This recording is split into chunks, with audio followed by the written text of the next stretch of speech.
horta waxaan rabaa warbixin yar oo kooban inaan taliyaha xoogga iyo taliyaha ciidanka dhulka baan halkan u sheego taliye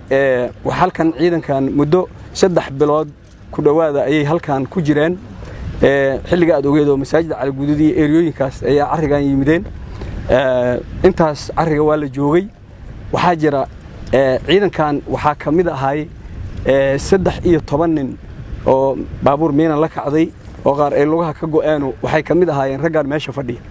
waxa kale ku xiga baabuur labaad oo asaguna nuur dugle ayadoo loo socdo meeshii la dhihi jiray huuri weyne isagana miina la kacday 3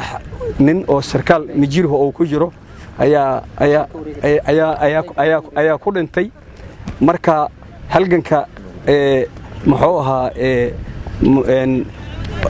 inta ay ku jiraan horta waxaan rabaa inaan idin sheego intaas ayaa xoogo soo taabatay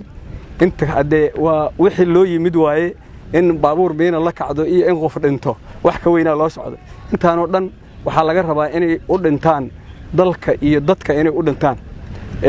guud ahaan Soomaaliya dagaal ka socda dawladda wadda waxa hoggaan u ahaa ciidanka xoogga dalka Soomaaliyeed iyo wasaaradda gaashaandhigga waxa loo socdaa in dadka cadawgan dhibaatada ku haya laga dul qaado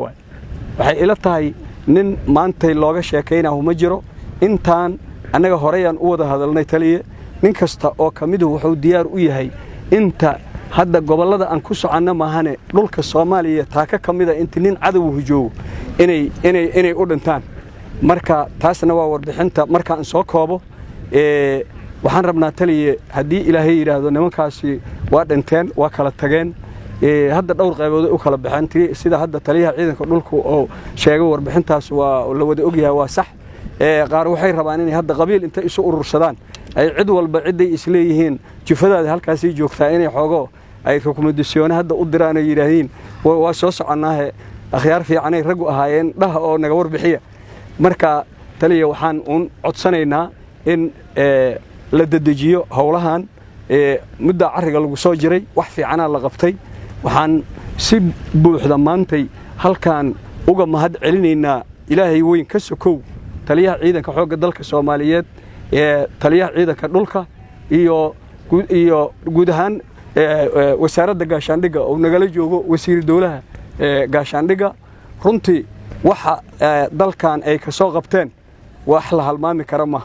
waa ognahay habeen walba inay aysan guriyahoodii tagin ciidanka dhufayska ku jira ay dhufays ba habeen seexanayeen marka dadka iyo dalka Ilaahay weyn xaqiisa abaalmarin ka heli doontiin waana idinku mahadinaynaa shaqadaas aad qabateen annaguna waxaan ballan qaadaynaa hadii alla yiraahdo dadkan meesha fadhiya waxay ciidanka xoogga dalka Soomaaliyeed